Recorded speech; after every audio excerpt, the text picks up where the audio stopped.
Bonjour à tous, Alexis Santin et aujourd'hui on va voir comment jouer les points importants, comment gérer les points importants au tennis. C'est une question qui m'a été posée, elle a été notamment posée comment jouer les points importants en fonction du profil de notre adversaire.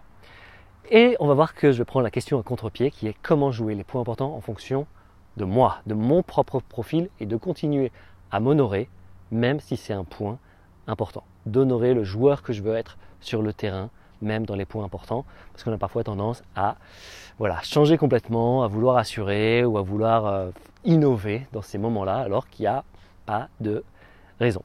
Et déjà, on va définir un peu c'est quoi un point important et quel est l'impact que cela a sur notre jeu.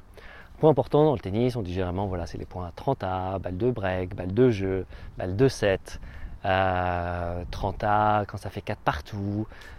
C'est ces points-là, des points où il y a une tension, où il y a un enjeu particulier. Et l'idée, c'est de savoir qu'est-ce que ça provoque. Il y a un enjeu, d'accord, mais qu'est-ce que ça fait en moi? Pourquoi tout d'un coup, si ça fait 30A, ça changerait ma manière de jouer? Qu'est-ce qui se passe? Quel est l'impact de cet concept mental, 30A 4-4? Ok, je joue au tennis, 30A 4-4, ça change quelque chose dans mes sensations, ce que je ressens dans mon corps. Donc on se pose la question, qu'est-ce qui se passe? Premièrement, ah ouais, tiens, je sens comme un petit stress ici, je sens comme une tension, je sens comme si je devais assurer à partir de maintenant, il faut que je joue comme ça. Il y a plein d'idées qui vont arriver. Et l'idée, c'est que si on commence à être envahi par toutes ces idées, effectivement, on va jouer différemment. Vous savez que vous jouez beaucoup mieux lorsque vous ne pensez pas, lorsque vous êtes dans la zone. L'idée, c'est de rester dans cette zone. Et donc, l'idée de comment gérer les points importants, si vous voulez continuer à progresser et grandir et honorer le joueur que vous êtes, et jouer en tennisman libre, c'est typiquement de vous jouer en tennisman libre, de continuer sur votre plan de jeu. Rafael Nadal qui raconte cette histoire, finale Wimbledon 2008, lors du tie-break du 4e set, je crois que ça fait 6 partout, 7 partout, 8-7, je ne sais pas si c'est une balle de match, pour lui justement. Et il a le court qui est ouvert sur le coup droit de Federer, mais il va sur son revers parce que c'est son plan de jeu. Il va sur son revers, il monte à la volée et Roger fait un super passing. Et voilà, il écrit dans son bouquin, peut-être que ça aurait été mieux que je mette sur son coup droit. Ça aurait été mieux de faire ça, j'aurais peut-être gagné à ce moment-là. Mais il se dit, si j'avais fait ça et qu'il m'avait mis un passing, je m'en serais voulu toute ma vie. Parce que ce n'était pas mon plan de jeu. Mon plan, c'était de jouer son revers. C'est Roger Federer en face, il met un passing, super, il gagne le tie-break du 4e set.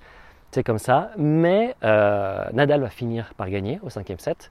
Et l'idée, c'est que ça n'a pas détruit son mental. Il n'a pas commencé à cogiter. Il a dit, c'est mon plan, je vais son revers, je monte, je vise son revers. Ok, il l'a mise à ce moment-là du match, c'est parfait. L'idée, c'est un peu la même chose, de rester sur son plan de jeu. Si je joue en fonction du profil de joueur aussi, c'est de savoir, ok, en fonction de ce profil de joueur, tiens, c'est vrai que je marque plus de points quand je fais ça. Je marque plus de points, je marque 52% des points lorsque je monte à la volée. Et chose très intéressante, par exemple, Novak Djokovic, quand il était dans le top 100, je crois qu'il gagnait 47% de ses points. Lorsqu'il était 3e mondial, il gagnait 51 ou 52% de ses points. Et quand il était numéro 1, il gagnait 54 ou 55% de ses points. C'est pas grand-chose, c'est vraiment à chaque fois des petits ajustements, juste un petit pourcentage de points en plus que l'on gagne et ça fait une véritable différence. Donc voilà un petit peu les points que je voulais énoncer avec vous pour savoir comment gérer les points importants. Et l'idée, ce que je vous invite à faire, c'est de les jouer en tennisman libre. Ça veut dire quoi? Ça veut dire que vous allez ressentir comme un stress, comme si vous alliez sauter dans le vide tout d'un coup. Vous allez dire, waouh, c'est sur mon 2e service. Est-ce que je fais une petite poussette ou est-ce que je suis capable d'honorer le joueur que je veux être et d'y aller véritablement à fond?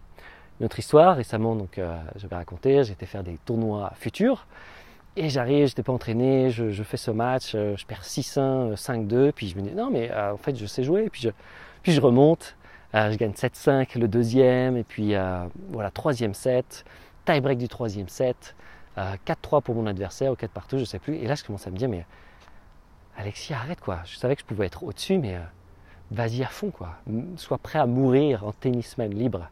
Et c'est comme ça que je vous invite à jouer les points importants, à honorer qui vous êtes et à y aller à fond. Donc, jouer en tennisman libre et je gagne 7-4, le tie-break. Parce que je me dis à partir de maintenant, j'y vais à fond. Alors que lui, il était comme moi, on jouait mince, on est proche de la fin du match, ça joue petit bras. et me dire ok, sois prêt à mourir en tennisman libre. Donc c'est comme ça que je vous invite à jouer les points importants, vous apprendre à faire prise de position forte, dire c'est comme ça que je veux jouer, c'est ça mon jeu. Ça fait 30 à 5-4, ça fait balle de 7, balle de break, c'est sur mon deuxième service, peu importe, j'y vais, j'honore le joueur que je veux être, quoi qu'il arrive. Donc voilà, c'est comme ça dans l'attitude que vous devez jouer vos points importants. Comment gérer les points importants? C'est être prêt à mourir en tennisman libre, à y aller à fond, à honorer qui vous êtes, le joueur que vous voulez être. Voilà, c'était le point final de cette vidéo. Essayez ça, testez ça, faites-vous confiance, faites-vous peur à jouer de la façon dont vous voulez jouer. Et quand vous gagnerez, vous aurez autre chose qu'un soulagement. Et quand vous perdrez, vous aurez autre chose que de la frustration parce que vous aurez osé jouer véritablement comment vous aimez jouer. Voilà, si vous voulez aller plus loin, je vous invite à télécharger notre formation offerte sur Tennis Tactique, sur les 4 piliers du tennis. Il y a un lien juste en bas de la vidéo et ensuite vous faites partie un petit peu du club. Je vous envoie des emails, des astuces, des nouvelles vidéos, des vidéos un peu privées.